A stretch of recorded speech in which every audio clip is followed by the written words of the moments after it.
श्रीजी महाराज बोले, जब जीव जगत के कारणीभूत पुरुष प्रकृति, काल तथा महत्वादी 24 तत्वों को जान लेता है, तब स्वयं के संबंध में रहने वाली अविद्या और उसके कार्य रूप 24 तत्वों के बंधनों से वह मुक्त हो जाता है। उसके बाद मुक्तानंद स्वामी ने पूछा, हे महाराज, इसके स्वरूप का ज्ञान किस प्रकार हो सकता है? तब श्रीजी महाराज बोले, उसके स्वरूप का ज्ञान तो उसके लक्षणों से हो सकता है। उसके लक्षण ये हैं: प्रकृति के नियंता और प्रकृति से विजातीय, अखंड अनादि अनंत, सत्य स्वयं ज्योति, सर्वज्ञ, दिव्य विग्रह, समग्र आकार मात्र की प्रवृत्ति का कारण क्षेत्रज्ञ पुरुष है। जो प्रकृति है वह त्रिगुणात्मक है, जच्चिदात्मक है, नित्य है एवं निर्विशेष तथा महदादि समग्र तत्व और जीव मात्र उसके क्षेत्र है और वह भगवान की शक्ति है। गुणसाम्य और निर्विशेष जो माया है उसका जो क्षोभ करता है उसे काल कहते हैं। अब महत्वादी तत्वों के लक्षण कहते हैं। उन्हें सुनिए। चित्त तथा महत्तत्व को अभेद रूप से जाने। उस महत्तत्व के संबंध में जो सूक्ष्म रूप से व्याप्त समग्र जगत में है, पर वह स्वयं निर्विकार, प्रकाशमान, स्वच्छ, शुद्ध सत्व में एवं शांत है। अब अहंकार के लक्षण कहते हैं। अहंकार त्रिगुणात्मक है। वह भूतमात्र, इंद्रियों, अंतःकरण, देवता तथा प्राण आदि की उत्पत्ति का कारण है और जिसमें शांत, घोर एवं विमूढ़ावस्था रहती है। अब मन के लक्षण कहते हैं। मन स्त्री आदि पदार्थों की समग्र कामनाओं की उत्पत्ति का क्षेत्र है और संकल्प विकल्प रूप में है। वह समस्त इंद्रियों का नियंता भी है। अब बुद्धि का लक्षण कहते हैं।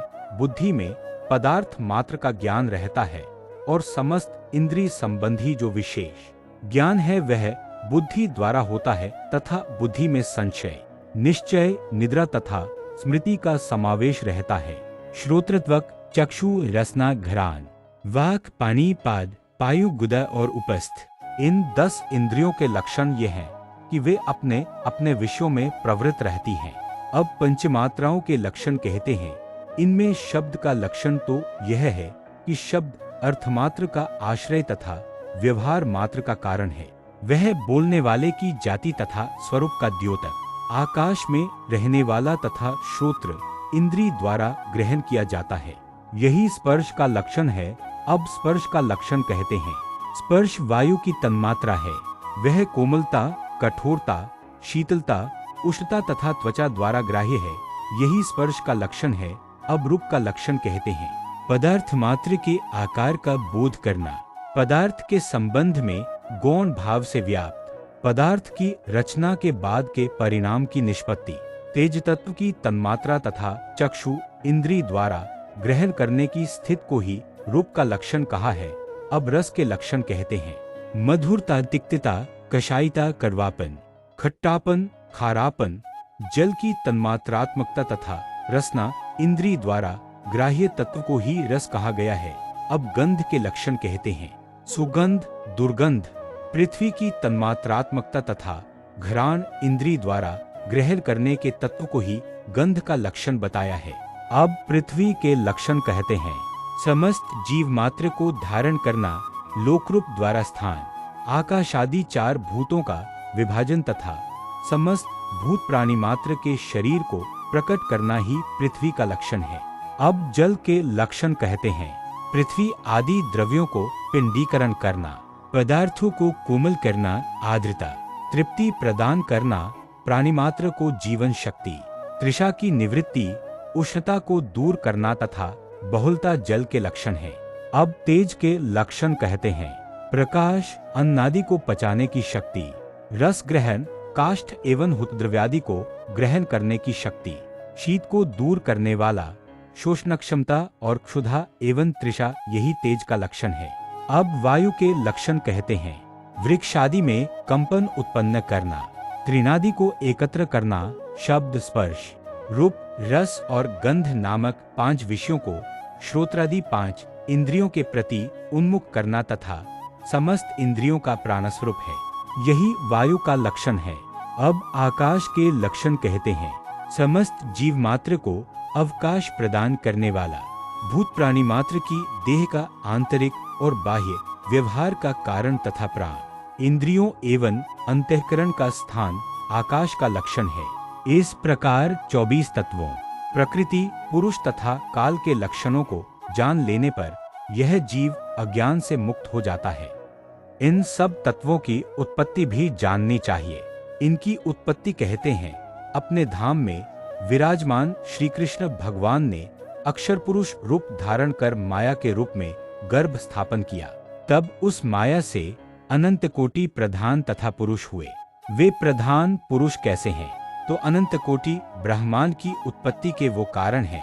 उनके मध्य एक ब्रह्मांड की उत्पत्ति के कारणभूत प्रधान पुरुष का वर्णन करते हैं। प्रथम पुरुषोत्तम श्री कृष्ण भगवान ने पुरुष रूप में प्रधान में गर्भ धारण किया। बाद में प्रधान से महत्त्व उत्पन्न हुआ और महत्त्व से 3 प्रकार के अहंकारों की उत्पत्ति हुई। उनमें सात्विक अहंकार से मन तथा इंद्रियों के देवता, राजस अहंकार से 10 इंद्रियां, बुद्धि एवं प्राण तथा तामस अहंकार से पंचभूत और पंचत मात्राएं उत्पन्न हुई। इस प्रकार ये समस्त तत्व उत्पन्न हुए। इसके पश्चात उन्होंने परमेश्वर की इच्छा से प्रेरित होकर अपने अपने अंशों में ईश्वर और जीव की देह का सृजन किया। ईश्वर की देह विराट सूत्रात्मा तथा अव्याकृत हुई और जीव की देह स्थूल, सूक्ष्म और कारण हुई। विराट नामक ईश्वर की देह का द्विप्रार्ध कालपर्यंत आयुष्य है। विराट पुरुष से एक दिवस में 14 मनवंतर होते हैं और जितना उनका दिन होता है उतनी उनकी रात्रि होती है, और जब तक उनका दिन रहता है तब तक त्रिलोकी की स्थिति रहती है, और जब उनकी रात्रि होती है तब त्रिलोकी नाश होता है। उसे निमित्त प्रलय कहते हैं। जब विराट पुरुष का द्विप्रार्ध काल पूरा होता है तब विराट देह का सत्यादि लोक सहित नाश हो जाता है। महदादि 24 तत्व, प्रधान प्रकृति तथा पुरुष, ये सभी महामाया में विलीन हो जाते हैं। इस स्थिति को प्राकृत प्रलय कहते हैं। महामाया का अक्षर ब्रह्म के प्रकाश में विलय हो जाता है।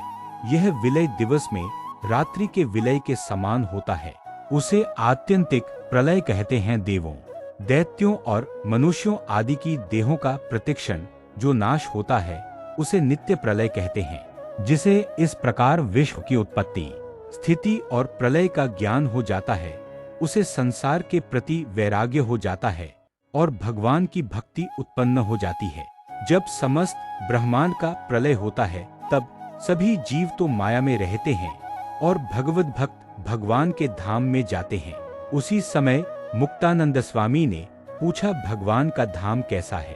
तब श्रीजी महाराज बोले, भगवान का धाम सनातन, नित्य, अपराकृत, सच्चिदानंद, अनंत तथा अखंड है।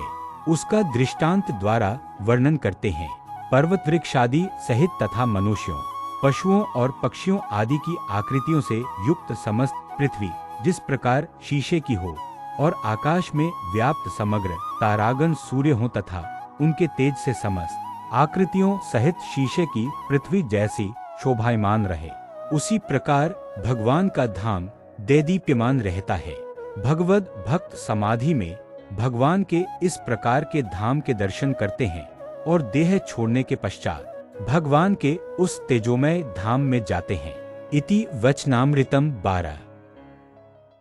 अगर ये वीडियो आपको पसंद आया है तो वचनामृत पेज को लाइक करना मत भूलिए। जय श्री स्वामीनारायण।